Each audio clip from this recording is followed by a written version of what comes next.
So we've done several videos already on Christopher Columbus. We've looked a little bit at his first voyage, his second and third voyage, and some of the conflict that arose surrounding him. And it really is worth noting that Columbus was a very different guy than the people he was leading. We've kind of highlighted that, but it's also kind of worth mentioning that he was a foreigner to the Spaniards. Yeah, I mean, Columbus actually was born and grew up in Italy, and then he moved to Spain and to go to Portugal and really to push and advocate for making a voyage to what he thought was India, but what turned out to be the New World. And he didn't just advocate before Ferdinand and Isabella, right? No, I mean, there were several courts he went before. It's just they're the ones that sponsored him. Yeah, he even sent one of his brothers up to England at the time to try to get somebody to financially back this voyage that he planned to undertake. So the guys from the second and third voyage who are largely protesting him, I mean, for a lot of them, they're going, hey, why is a foreigner leading us? We don't like this guy. We want one of our guys. And his ideology was very different than a lot of the Spaniards as a leader. And part of that we could point out was his faith actually made him be different. But the Spaniards really were a pretty brutal people when it came to the idea of conquest, even exploration. In fact, historically, if you go back, some of the atrocities that were done, even in the name of Christianity, right? The Crusades,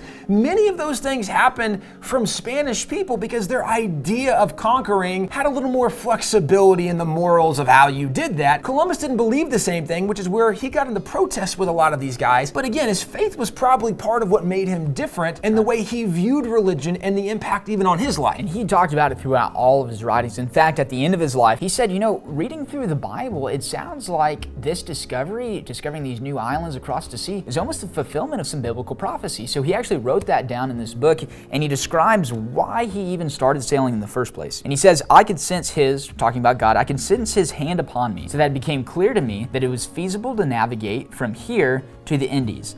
And he, God, unlocked within me the determination to execute the idea. Who doubts that this illumination was from the Holy Spirit? And that's what caused him to move from his hometown in Genoa, Italy, almost, all the way across the known world, and then go from the known world into the unknown world and discover what, the continent that we live in today. And he did take a fourth voyage, so there were 4 voyages in total. Most of the area where people accused him of wrongdoing happened on the second or third voyage, and really it was even from his men that he fought against almost the whole time. The men that threw him in prison, the men that threw him out of being governor, that sent him back to the king and queen in chains, right? This wasn't something that he was actually approving or acquiescing to a lot of the bad things that were happening. And so certainly in his life, he was not a perfect guy. There's no doubt, in fact, at the end of his life, he looked back and said, I shouldn't have done a few of those things. As we all do. One of the things that certainly is worth noting is when you study him as an individual, on the scale of hero to villain, he's a lot closer to hero than he was to villain. Certainly he's not perfect, nobody was. He recognized even his need for faith and God in his life because he knew he wasn't perfect. The problem is today, we just don't know history.